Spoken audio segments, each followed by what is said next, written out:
Daily. Taste the Daily. Thoothukudi மாவட்டம் ஸ்ரீவைகுண்டம் அருகே கிடப்பில் போடப்பட்டுள்ள கோயில் புனரமைப்பு பணிகளை விரைந்து முடிக்க பொதுமக்கள் கோரிக்கை விடுத்துள்ளனர். அப்பன் கோவில் பகுதியில் உள்ள திருவேங்கடநாதன் சுவாமி கோவிலில் வெள்ளத்தினால் சேதமடைந்த பகுதிகளை புனரமைக்க சுமார் 6 கோடி ரூபாய் மதிப்பீட்டில் பணிகள் தொடங்கப்பட்டது.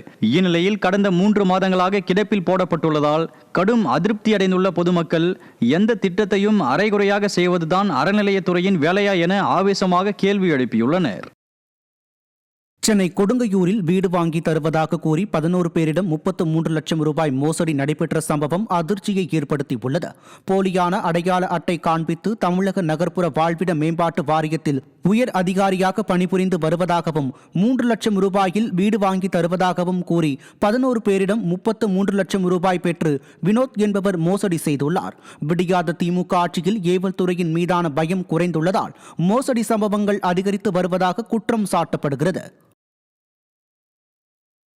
திண்டுக்கல் மாவட்டம் கொடைக்கானல் அருகே அரசு சார்பில் பழங்குடியினருக்கான வீடு கட்டும் பணிகள் ஆமை வேகத்தில் நடப்பதாக குற்றச்சாட்டு எழுந்துள்ளது.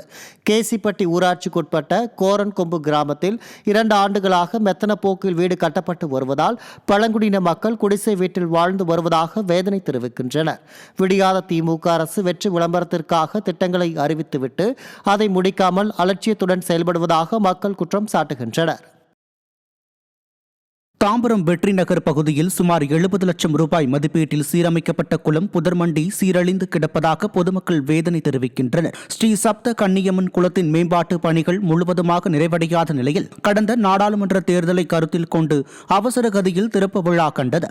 இந்நிலையில் தற்போது செடிகள் வளர்ந்து குளம் முழுவதும் புதர்மண்டி பயன்பாட்டிற்கு லாய்க்கில்லாமல் உள்ளதாக வேதனை தெரிவிக்கும் பொதுமக்கள் விடியாத திமுக அரசு பொதுமக்களின் வரிப்பணம் வீணடிக்கப்படுவதையே முழு வேலையாக கொண்டுள்ளது குற்றம் சாட்டுகின்றனர். கடலூர் சிப்காட் கெம்பிளாஸ்ட் ஆலை விரிவாக்கத்துக்கு பொதுமக்கள் எதிர்ப்பு தெரிவித்து சாலை மறியல் போராட்டத்தில் ஈடுபட்டனர்.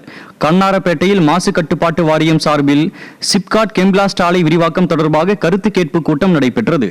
இதில் சிப்காட் கெம்பிளாஸ்ட் ஆலையால் நிலத்தடி நீர் பாதிக்கப்பட்டுள்ளதாகவும் கேன்சர் மற்றும் புற்றுநோயால் மக்களுக்கு உடல்நிலை பாதிப்பு ஏற்பட்டுள்ளதாகவும் தொழிற்சாலையை உடனடியாக மூட வலியுறுத்தியும் அப்பகுதி மக்கள் சாலை மறியல் போராட்டத்தில் ஈடுபட்டனர். எங்க கிராமத்துல பாத்தீங்கன்னா அதாவது ஒரு 10 வீட்டுக்கு ஒருத்தவங்களுக்கு பாத்தீங்கன்னா கேன்சர் இருக்கு. அது இல்லாம நுரையீரல் புற்றுநோய் இருக்கு, கண் எரிச்சல், தொண்டை எரிச்சல். ஒரு இடத்துல நின்னா போதும் உங்களுக்கு கண் எரியும், தொண்டையெல்லாம் வந்து பாத்தீங்கன்னா எரிச்சலா இருக்கும். நிறைய பேருக்கு 90% பேர் எங்க கிராமத்துல பாத்தீங்கன்னா சளியால பாதிக்கப்பட்டிருக்காங்க. அதெல்லாம் பாத்தீங்கன்னா தாய்ப்பால்ல விஷம் இருக்குன்னு சொல்லிட்டு ஒரு அறிக்கை சொல்லிட்டு இருக்காங்க. விஷம்னு தெரிஞ்சும் தாய்ப்பால்ல விஷம் இருக்குன்னு தெரிஞ்சு ஒரு குழந்தைக்கு கொடுக்குற கிராமம் பாத்தீங்கன்னா எங்க கிராமம் தான். அப்ப எங்க மக்களோட பெண்களோட வலியை உணர்ந்துக்குவாங்க. அவங்க குழந்தைக்கு விஷத்தை கொடுக்கணுன்ற ஒரு வலியை சுமந்துக்கிட்டே இருக்காங்க. ஆனா இங்க வந்து பாத்தீங்கன்னா ஒரு விதியை மீறி ஒரு முறையில ஒரு கருத்து கேட்பு கூட்டம் நடத்திட்டு இருக்காங்க. திருவண்ணாமலை மாவட்டம் வந்தவாசியில் உயர்மின் கோபுரத்தில் மின் விளக்கு எரியாததை கண்டித்து திமுகவின் கூட்டணியான மார்க்சிஸ்ட் கம்யூனிஸ்ட் கட்சியினர் உயர்மின் கோபுரத்திற்கு மாலை அணிவித்து போராட்டத்தில் ஈடுபட்டனர். வந்தவாசி கோட்டை மூலை பகுதியில் உள்ள உயர்மின் கோபுர மின்விளக்கு 4 மாதங்களாக எரியாததால் அப்பகுதி இருளில் மூழ்கியது. இதனை கண்டித்து திமுகவின் கூட்டணி கட்சியான மார்க்சிஸ்ட் கம்யூனிஸ்ட் கட்சியினர் உயர்மின் கோபுரத்திற்கு மாலை அணிவித்தும் தீப்பந்தம் ஏற்றியும் போராட்டத்தில் ஈடுபட்டனர். ஆளும் திமுக அரசை எதிர்த்து கூட்டணி கட்சியினரே போராட்டத்தில் ஈடுபடுவது கூட்டணிக்குள் உள்ள அதிருப்தியை காட்டுவதாக மக்கள் விமர்சித்துள்ளனர். கோவை மாவட்டம் பொள்ளாச்சியில் இலவச மின் இணைப்பு வழங்கும் திட்டத்தில் அதிகாரிகள் விண்ணப்பங்களை ஏற்க மறுத்ததை கண்டித்து விவசாயிகள் போராட்டத்தில் ஈடுபட்டனர். தட்கல் முறையில் உரிய ஆவணங்களை சமர்ப்பித்து விண்ணப்பிக்கலாம் என மின் பகிர்மான கழகம் சார்பில் அறிவுறுத்தப்பட்டது. இந்த நிலையில் மின் வாரியத்தின் பேரில் கேட்பு வரையோலை எடுத்து உரிய ஆவணங்களுடன் சமர்ப்பித்தும் அதிகாரிகள் விண்ணப்பங்களை பரிசீலிப்பதில் தாமதம் ஏற்படுத்தியதால் விண்ணப்பிக்கும் நேரம் முடிவுற்றதாக அறிவிக்கப்பட்டது. இதனால் பொள்ளாச்சி மின்வாரிய அலுவலகத்தை முற்றுகையிட்டு விவசாயிகள் வாக்குவாதத்தில் ஈடுபட்டனர். தமிழக அரசு சார்பாக டிசம்பர் 15ஆம் தேதி இரவு தட்கல் திட்டம் விவசாயிகளுக்கு அறிமுகப்படுத்துறது அறிவிப்பு வெளியிட்டாங்க. அதுக்கு பின்னாடி நாங்கள் எங்களுக்கு தெளிவான அரசு மீடியாக்கள் எதுவுமே செய்தி பரவலாக வரல. அதனால் விவசாயிகள் தெரியறக்கே விவசாயி சொல்லி தான் எங்களுக்கு ஒரு நாளே பூரா அதில் போயிடுச்சு. 2வது நாள் எங்கள் ஆஃபீஸ் வந்து பார்த்தப்போ இந்த தேவையான டாக்குமெண்ட்டெல்லாம் வாங்கிட்டு சொல்லி அப்டேட் பண்ணணும்னு சொன்னாங்க. நாங்கள் விஓவும் சம்மந்தப்பட்ட இபி அலுவலர்களையும் போய் சந்தித்து மறுபடியும் அவங்க ஸ்பாட்டுக்கு கூட்டிகிட்டு போய் இதனால் இதனுடைய நடவடிக்கைகள் வந்து விரிவுபடுத்துறதுனால எங்களால் குறிப்பிட்ட நேரம் வந்து கொடுக்க முடியல டாடியை. அவர் பேங்க்லேயும் போய் இதெல்லாம் பண்ணி போட்டு தான் டிடி எடுக்கணும் மாதிரி கட்டளையிட்டாங்க. அதுக்கு முன்னாடி நாங்கள் எல்லாம் விவசாயி வந்து எல்லா டாக்குமெண்ட் கொடுத்துட்டு அப்புறம் போய் இதை நீங்களே அப்டேட் பண்ணணும்னு சொல்லிட்டேன். அரியலூரில் முன்னாள் காஞ்சிபுரம் மாவட்ட நீதிபதி செம்மலையின் பணியிடை நீக்கத்தை ரத்து செய்ய வலியுறுத்தி வழக்கறிஞர் சங்கத்தினர் ஆர்ப்பாட்டத்தில் ஈடுபட்டனர். காஞ்சிபுரம் டிஎஸ்பி சங்கர் கணேஷை 15 நாட்கள் நீதிமன்ற காவலில் அடைக்க உத்தரவிட்ட வழக்கில் மாவட்ட நீதிபதி செம்மலையை அரியலூர் நீதிமன்றத்திற்கு பணியிட மாற்றம் செய்து சென்னை உயர்நீதிமன்றம் உத்தரவிட்டது. மேலும் பழிவாங்கும் நோக்கில் தற்போது நீதிபதி செம்மலை பணியிடம் நீக்கம் செய்யப்பட்டுள்ளதாகவும் இதனை உடனடியாக ரத்து செய்ய வலியுறுத்தியும் அரியலூர் நீதிமன்ற வளாகத்தில் வழக்கறிஞர்கள் கண்டன ஆர்ப்பாட்டத்தில் ஈடுபட்டனர். சிவகங்கை மாவட்டம் காரைக்குடியில் பட்டப்பகலில் பெண் உள்ளிட்ட 2 பேர் சாமி படத்தை திருடிய சிசிடிவி காட்சிகள் வெளியாகியுள்ளது. செக்காலை சாலையில் உள்ள சாமி படக்கடை உரிமையாளர் தனது வீட்டிற்கு சென்று திரும்பிய 10 நிமிட இடைவெளிக்குள் இருசக்கர வாகனத்தில் வந்த பெண் உள்ளிட்ட 2 பேர் ஒரு சாமி படத்தை எடுத்து மறைத்துக் கொண்டதுடன் மற்றொரு படத்தை வாங்கிவிட்டு ஜிபே செய்வது போல் நடித்து நைஸாக நழுவிச் சென்றனர். ஸ்டாலின் அரசின் ஏவல் துறையினர் மீது சிறிதும் அச்சமில்லாததால் திருட்டு சம்பவங்கள் அதிகரித்துள்ளதாக பொதுமக்கள் குற்றம் சாட்டினர். ஒரு 4 தலைமுறை அங்கே கடை வச்சுருக்கிறோம். நேற்று மதியம் வந்து சாப்பிட வீட்டுக்கு போயிட்டு வர்றேன். பக்கத்து கடைக்காரர் சொல்லிட்டு தான் போயிருக்கிறேன். அவங்க நான் சாப்பிட்டு வர அந்த 10 நிமிஷம் கேப்புக்குள்ளே வீட்டு பக்கத்தில் தான் இருக்குது, அடுத்த இதெல்லாம் இருக்குது. போயிட்டு நான் சாப்பிட்டு வர 10 நிமிஷம் கேப்புக்குள்ளே வந்து இந்த சாமி படத்தையும் திருடிட்டு போகிறாங்க. இது வரைக்கும் நான் சாமி படத்தை திருடி கேள்விப்பட்டதில்லை. சாமி படத்தையும் திருடி வண்டிக்குள்ளே வச்சுட்டு அதை தான் வீடியோ எடுத்து போட்டு விட்டுருந்தேன் சோஷியல் மீடியாவில்.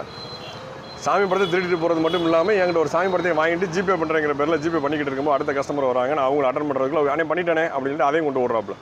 இந்த 2 படத்தை திருடிட்டு போயிருக்காரு. விடியாத அரசு 2.0 திட்டத்தை மறுபரிசீலனை செய்ய வேண்டும் என விவசாய சங்கம் சார்பில் திண்டுக்கல் ஆட்சியரிடம் மனு அளிக்கப்பட்டது.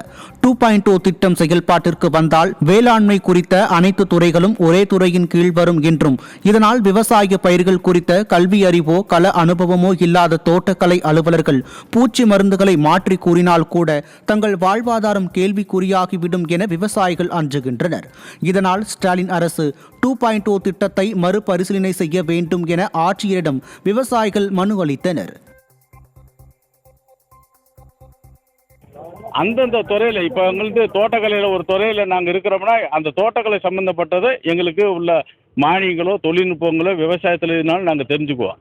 அதே போல் பொறியியல் துறையில் என்னென்ன எங்களுக்கு இயந்திரங்கள் கிடைக்குது என்னன்றது அந்த துறையை சார்ந்து இருக்கணும். ஏன்னா ஒவ்வொரு துறைக்காகவும் அந்தந்த துறையில் இது எல்லாமே ஒருங்கிணுச்சுன்னா ஒரு படித்த விவசாயிக்கு எப்படின்னா படிக்காத பாமரர்களை யாரை போய் பார்ப்பாக இதை பற்றி எப்படி இது வந்து முழுமையாக இந்த விவசாயிகள் போய் பயன்படுகின்ற தயவுசெய்து இந்த 2.0 தமிழக அரசு வந்து உடனே கவனத்தில் எடுத்துக்கொண்டு நல்ல ஒரு இந்த மாற்றி அமைக்க. ஈரோடு மாவட்டம் கோபிச்செட்டிப்பாளையத்தில் புதிதாக திறந்து வைக்கப்பட்ட காய்கறி சந்தையை வேறு இடத்திற்கு மாற்றித்தர வலியுறுத்தி வியாபாரிகள் கோட்டாட்சியரிடம் மனு அளித்தனர். கச்சேரிமேடு பகுதியில் திறந்து வைக்கப்பட்ட காய்கறி சந்தையில் அடிப்படை வசதிகள் இல்லை எனவும் அனைத்து கடைகளிலும் தண்ணீர் நிற்பதாகவும் வியாபாரிகள் குற்றம் சாட்டியுள்ளனர். எனவே காய்கறி சந்தையை வேறு இடத்திற்கு மாற்றித்தர வலியுறுத்தி கோபிச்செட்டிப்பாளையம் கோட்டாட்சியர் மற்றும் நகராட்சியர் அலுவலகத்தில் வியாபாரிகள் மனு அளித்தனர்.